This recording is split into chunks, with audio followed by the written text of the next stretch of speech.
थेट जाणार आहोत. ठाकरे गटाचे खासदार संजय राऊत बोलत आहेत. हिंदू नवीन वर्ष आहे, महाराष्ट्राचं नवीन वर्ष आहे. उत्साह आहे महाराष्ट्रात फार मोठ्या प्रमाणात.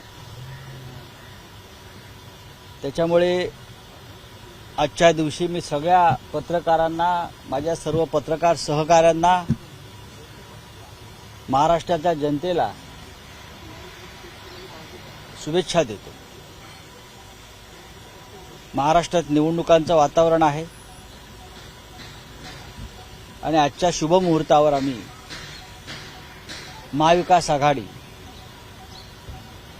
एकजुटीचं प्रदर्शन करेल. आज शिवालयामध्ये 11 वाजता संयुक्त पत्रकार परिषद आहे. त्यात माननीय शरद पवार साहेब, माननीय उद्धव ठाकरे साहेब, काँग्रेसचे ज्येष्ठ नेते बाळासाहेब थोरात, पृथ्वीराज चव्हाण, नानासाहेब पटोले हे सगळे उपस्थित राहतील. याशिवाय समाजवादी पार्टी, शेका पक्ष, डावे पक्ष, कम्युनिस्ट दोन्ही, सीपीआयएम, कपिल पाटील यांच्या नेतृत्वाखालचा त्यांचा पक्ष, असे सगळे पक्ष हे तिथे उपस्थित राहतील. आणि आम्हाला खात्री आहे ही एकजूट महाराष्ट्रामध्ये कायम राहील आणि आम्ही 35पेक्षा जास्त लोकसभेच्या जागा जिंकू. हे आजच्या शुभ दिनी आम्ही जाहीर करायला अजिबात आम्ही मागे पुढे पाहणार नाही. आम्ही 35पेक्षा जास्त जागा जिंकू. काही लोकांचं मिशन असतं आम्ही 48चे 48 जिंकू, 45+ मिशन. आमचं नाही. आम्ही 35पेक्षा जास्त जिंकू. मग 35पेक्षा जास्त मध्ये मग ते 40 असतात, 45 असतात, पण 35 मात्र पक्क्या. सर, 3.5 मुहूर्तांपैकी आजचा एक महत्वाचा मुहूर्त मानला जातो आणि अशाच दिवशी महाविकास आघाडीची पत्रकार परिषद आहे. विजयाची गुढी महाविकास आघाडी 3.5 मुहूर्तांपैकी एक मुहूर्त आहे, हे खरं आहे. आणि आजच्या दिवसाला आपल्या कॅलेंडरमध्ये असेल, आपल्या जीवनामध्ये, आपल्या संस्कृतीमध्ये फार महत्त्व आहे. महाराष्ट्राच्या राजकारणामध्ये जे 3.5 शहाणे आज आपल्याला दिसत आहे, महाराष्ट्राच्या राजकारणामध्ये जे 3.5 शहाणे आहेत, त्या 3.5 शहाण्यांना आव्हान देण्यासाठी आम्ही आजचा मुहूर्त निवडला आहे. 3.5 मुहूर्तापैकी एक. सांगली किंवा भिवंडी या 2 जागांचा आणि अशाच काही जागांवर वाद होता. आजच्या पत्रकार परिषदेत मला असं वाटतं ज्या अर्थी आम्ही एकत्र येऊन पत्रकार परिषद घेत आहोत, 3 पक्ष आणि इतर आमचे घटक पक्ष, त्या अर्थी आमच्या दृष्टीनं कोणताही वाद उरलेला नाही. आणि असं वाटलं तुम्हाला जर काय आहे तर आम्ही एकत्र बसू आणि चर्चा करू. मी कालही सांगितलं की आघाडीमध्ये किंवा गठबंधन याच्यामध्ये एखाद दुसऱ्या जागेवरून शेवटपर्यंत चर्चा होत असते आणि ते अपेक्षित आहे.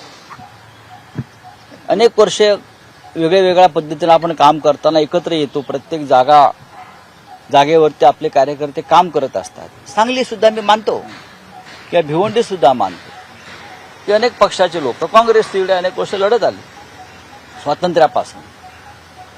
मी विश्वजित कदम आणि विशाल पाटील या दोन्ही सांगलीकर नेत्यांच्या भावनांशी मी सहमत आहे, एक राजकीय कार्यकर्ता म्हणून. त्याचप्रमाणे भिवंडीतील सुद्धा राजकीय कार्यकर्त्यांच्या भूमिकांशी मी सहमत आहे. त्याचप्रमाणे रामटेक, अमरावती, कोल्हापूर इथे आमच्या जागा आम्ही काँग्रेसला सोडल्या. येथील शिवसैनिकांच्या ज्या भावना आहेत त्या संदर्भात, जागा सोडण्यासंदर्भात, त्यांच्याशी मी सहमत आहे. हे होत असतं.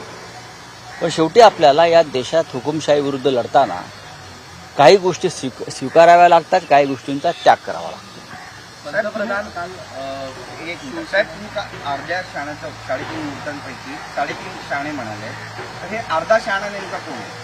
अर्धा शहाणा नेमका कोण आहे? आज गुढीपाडवा आहे, त्या अर्ध्या शाण्याची झोप कशा करता उडवत आहे उद्या सांगेन तुम्हाला मी नक्कीच. पण हे सरकार आणि महाराष्ट्रातले त्यांचे सगळे लोक हे 3.5 शहाणेच आहेत, ते पूर्ण शहाणे नाही आहेत. आणि 3.5 शहाण्यानेच महाराष्ट्राचं राज्य बुडवलं होतं. प्रधानमंत्री ने कल चंद्रपुर में कहा की मराठी पंतप्रधानांनी काल नकली सेना म्हणाले, कसं पाहता? बाळासाहेबांच्या विचारांची सेना एकनाथ शिंदे पुढे घेऊन जातात असंही म्हणाले. बाळासाहेबांच्या हाच विचारांची प्रधानमंत्री मोदी म्हणजे आज ते प्रधानमंत्री त्या अर्थानं नाही आहेत, तरी ते स्वतःला प्रधानमंत्री लावतात. आचारसंहितेमध्ये कोणीही मुख्यमंत्री नसतो, कोणी प्रधानमंत्री नसतो. निवडणुका जाहीर झाल्या.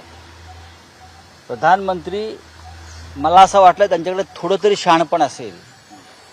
मी जे काही शहाण्यांचा उल्लेख केला महाराष्ट्रात येऊन, जर बाळासाहेब ठाकरे आणि उद्धव ठाकरे यांच्या नेतृत्वाखाली शिवसेनेला ते नकली शिवसेना म्हणत असतील, याचा अर्थ प्रधानमंत्र्यांना किती भीती वाटते उद्धव ठाकरेंची आणि बाळासाहेब ठाकरेंच्या शिवसेनेची. ही भीती आहे त्यांच्या मनातली की इतके प्रयत्न करून, इतकी दमनशाही करून, इतकी दडपशाही करून पक्ष फोडून सुद्धा उद्धव ठाकरे त्या वादळामध्ये एका दीपस्तंभासारखी उभे आहेत आणि भारतीय जनता पक्षाला आणि मोदी शहांना आव्हान देत उभे आहेत. अनेक वादळ अंगावर झेलून शरद पवार ठामपणे उभे आहेत. अशा प्रकारे बोलणं शिवसेनेला बाळासाहेब ठाकरेंच्या हाच एक नकली विचार आहे. कालच्या भाषणात आणि नरेंद्र मोदी यांनी अशा प्रकारची भाषणे महाराष्ट्रातून सातत्याने केली पाहिजेत. ते जिथे जातील तिकडली भाजपची जागा कमी झाल्याशिवाय राहणार नाही. असली काय आणि नकली काय हे उद्याच्या निवडणुकीमध्ये स्पष्ट होईल. कालच्या भाषणानंतर असं वाटतंय नरेंद्र मोदी वर्सेस उद्धव ठाकरे असा सामना आहे की नक्कीच आहे. या महाराष्ट्रामध्ये नरेंद्र मोदी विरुद्ध उद्धव ठाकरे, धर्म विरुद्ध अधर्म, दडपशाही विरुद्ध प्रामाणिकपणा, बरं का, खंडणीखोर ईडी सीबीआयच्या माध्यमातून खंडणीखोर करणारा एक नेता भाजपचा विरुद्ध सर्व तुम्ही आमच्याकडून हिसकावून घेऊन सुद्धा या लढ्यामध्ये उतरलेला एक अर्जुन, एक कृष्ण, अशी लढाई आहे. नरेंद्र मोदी आणि त्यांचे सगळे सहकारी ज्या पद्धतीनं लटपटतात उद्धव ठाकरेंसमोर, त्यातून त्यांना हे सगळं त्यांच्या तोंडातून हे बाहेर पडत आहे. साहेब, एक मिनिट. वर्षा बंगल्यावर ज्या पद्धतीनं बैठका होत आहेत, आचारसंहिता आहे, हा निवडणूक आचारसंहितेचा भंग आहे. त्यांनी नोटीस बजावली. नरेंद्र मोदी सरकारी विमानं घेऊन, सरकारी वाहनं, सरकारी हेलिकॉप्टर घेऊन प्रचाराला फिरतायत, घोषणा करतायत. हा सुद्धा आचारसंहितेचा भंग आहे. मुख्यमंत्र्यांच्या बंगल्यावर निवडणुकांच्या बैठका होत आहेत, घोषणा होत आहेत. हा सुद्धा आचारसंहितेचा भंग आहे. ज्यांना संविधान आणि घटना कळत नाही किंवा जे मानायला तयार नाहीत तेच अशा प्रकारचं काम करू शकतात. विधानसभा अध्यक्ष राहुल नार्वेकर यांच्या विरोधात तक्रार दाखल झाली. अलिबागचं नामकरण करावं अशी मागणी त्यांनी केली आहे. तुम्ही सुद्धा अलिबागमधूनच आहात, काय म्हणाले आपण? नाही, मी त्याच्यावरती काही म्हणणार नाही. त्यांना अलिबाग विषयी फार माहीत नाही. बोलिए. महाराष्ट्र के चंद्रपुर में कहा कि मुझे इस बात की खुशी है कि एकनाथ शिंदे जो है शिवसेना है वो बालासाहेब ठाकरे के विचार बात ऐसी है, जब शिवसेना का जन्म हुआ था तब ये मोदी जी के साथ जो अब बैठा है असली नकली वाला चेहरा, मुखौटा, वो कहाँ था? वो तो घुटने के नीचे भी उसका जन्म नहीं हुआ था. देखिए, डर है मोदी जी के मन में, उद्धव ठाकरे के बारे में डर है. इतनी दमन शक्ति, हाँ, इतना दबाव डालने के बावजूद, पार्टी तोड़ने के बावजूद उद्धव ठाकरे आज भी मैदान में खड़े हैं और चैलेंज कर रहे हैं. ये डर है और ये डर अच्छा है. महाराष्ट्र में डरना ही चाहिए शिवसेना को आकर. असली नकली मोदी नहीं तय कर सकते, या इलेक्शन कमीशन, ये जनता तय करेगी. जहां जहां मोदी जाकर इस प्रकार के भाषण दे रहे हैं शिवसेना के बारे में, वहां वहां बीजेपी हार रही है. ये मोदी जी को मालूम है. मोदी जी पूरी सरकारी यंत्रणा का दुरुपयोग करके चुनाव में यहां प्रचार कर रहे हैं. ये कोड ऑफ कंडक्ट का उल्लंघन है, सीधा उल्लंघन है. और फिर भी ये भारतीय जनता पार्टी के लोग हमें नियम और कानून सिखा रहे हैं. ये ठीक नहीं है. उद्धव ठाकरे इस महाराष्ट्र के असली नेता है. उद्धव जी ने मोदी जी के सामने एक चैलेंज खड़ा किया है, इसलिए वो डर रहे हैं. उद्धव ठाकरे वर्सेस प्रधानमंत्री महाराष्ट्र का जो लड़ाई है ये शरद पवार वर्सेस मोदी और उद्धव ठाकरे वर्सेस मोदी. ये लड़ाई है और उसमें जो महाराष्ट्र के दुश्मन है वो पराजित हो जाए। तो सांगली सीट को लेके भी कुछ ऑफर दी गई है कांग्रेस की तरफ से कि वो सीट छोड़ दीजिए, हम दूसरी सीट देंगे, और पवार साहब को मध्यस्थता करने के बारे में कहा गया है। इस तरह से